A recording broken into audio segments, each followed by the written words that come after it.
ராணிப்பேட்டை மாவட்டத்தில் உலக சுற்றுச்சூழல் தினத்தை முன்னிட்டு மாசு கட்டுப்பாட்டு வாரியம் மற்றும் வேளாண்மைத்துறை சார்பில் பள்ளிகள் மற்றும் மலைப்பகுதிகள், ஆட்சியர் அலுவலகம் உள்ளிட்ட பல்வேறு பகுதிகளில் மாவட்ட ஆட்சியர் பிரியா தலைமையில் மரக்கன்றுகள் நட்டு வைத்ததுடன் அனைவருக்கும் மஞ்சப்பை மற்றும் விதைப்பந்துகளை வழங்கினார். மேலும் மாவட்டத்தை பசுமை நிறைந்த மாவட்டமாக மாற்றுவதே தனது குறிக்கோள் என மாவட்ட ஆட்சியர் பிரியா தெரிவிக்கிறார். இன்னைக்கு நரசிங்கபுரம் வில்லேஜ்ல ஒரு சாலிட் வேஸ்ட் மேனேஜ்மெண்ட் ட்ரைவ் பண்ணோம். ஒவ்வொரு ஹவுஸ் ஹோல்ட்லையும் எப்படி அவங்க குப்பைகளை செக்ரிகேட் பண்ணி வைக்கணும் அப்படின்றத சொல்லி கொடுத்தோம். ஒரு அவேர்னஸ் ப்ரோக்ராமும் பண்ணோம். அது மட்டும் இல்லாமல் ஒரு கவர்மெண்ட் ஹை ஸ்கூல் ஒரு 100 மரக்கன்றுகள் நட்டோம். அதில் சில்ட்ரன் அவங்களுக்கும் ஒரு மரம் வளர்க்குறதோட இம்பார்ட்டன்ஸ், ஒரு கிரீன் தமிழ்நாடோட இம்பார்ட்டன்ஸ்லாம் தெரியணுன்றதுக்காக அவங்களே மரம் நட்டு அதுக்கு ஒரு பெயர் வைத்து அவங்களே அந்த ஸ்கூல்ல முடித்து போற வரைக்கும் அந்த மரத்தை அவங்களே பாதுகாத்து வளர்க்கணும்.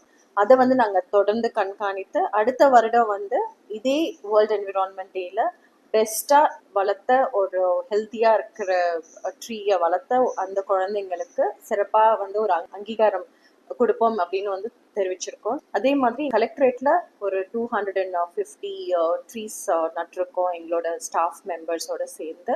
கிரீன் மிஷன் தமிழ்நாடுல we have a target of around 6 lakh trees. அந்த ட்ரீஸ் எல்லாம் நட்டு ராணிப்பேட்டை ஒரு பசுமையான ஒரு டிஸ்ட்ரிக்ட் ஆக்கணும் அப்படின்றது தான் எங்களோட குறிக்கோள். அதற்கு பொதுமக்கள் எல்லாரும் எங்களுக்கு அதுக்கான ஆதரவை தரணும். ராணிப்பேட்டை மாவட்டம் வாலாஜாபேட்டையில் இயங்கி வரும் அரசு மாவட்ட தலைமை மருத்துவமனையில் மாவட்ட ஆட்சியர் பிரியா ஆய்வு செய்தார். ஆய்வில் உள் நோயாளிகளுக்கு அன்றாட தேவையான குடிநீர் மற்றும் சிகிச்சை முறைகள் மற்றும் மருத்துவ தேவைகள் குறித்து மருத்துவமனை கண்காணிப்பாளரிடம் கேட்டறிந்தார். மருத்துவமனையில் செயல்பட்டு வரும் உள் நோயாளிகள் பிரிவு, அவசர நோயாளிகள் பிரிவு, நுண்கதிர்வீச்சு மற்றும் மருந்தகம் பிரிவுகளை நேரில் சென்று ஆய்வு செய்தார். மேலும் மருத்துவமனையில் வழங்கப்படும் உணவுகள் தரமாக உள்ளதா என்பதையும், விஷ பூச்சி மற்றும் விஷக்கடிகளுக்கான விஷமுறிவு மருந்து இருப்புகள் உள்ளதா எனவும் ஆய்வு செய்தார். மேலும் மருத்துவர்கள் மற்றும் மருத்துவ அதிகாரிகளிடம் மருத்துவமனை குறித்து விவரங்களை மற்றும் குறைகளை கேட்டறிந்தார்.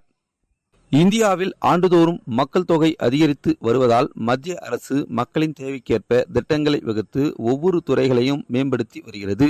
அதில் நாளுக்கு நாள் அதிகரித்து வரும் பயணிகளின் எண்ணிக்கைகளுக்கு ஏற்பவும் வளர்ந்து வரும் சூழலை கருத்தில் கொண்டு இந்தியாவில் உள்ள ரயில் நிலையங்களுக்கு முக்கியத்துவம் அளித்து திட்டங்கள் செயல்படுத்தப்பட்டு வருகிறது.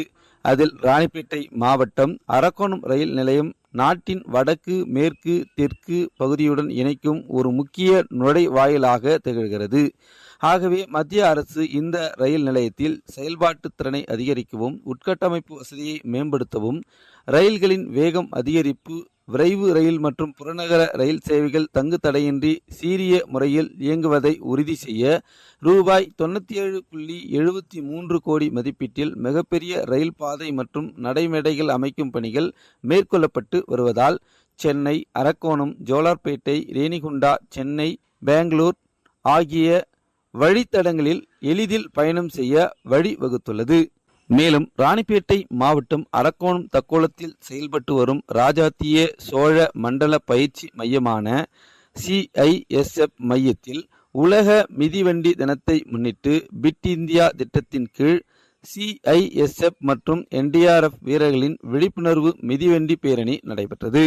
தொடர்ந்து உள்ளூர் மக்கள் மற்றும் மாணவர்கள், இளைஞர்களுடன் இணைந்து பள்ளி வளாகத்தில் இருந்த செடி கொடிகள், பிளாஸ்டிக் கழிவுகள், இதர குப்பைகளை அகற்றி சுற்றுச்சூழலை விழிப்புணர்வு செய்ததுடன் சமூக ஈடுபாட்டை உறுதிப்படுத்தினர்.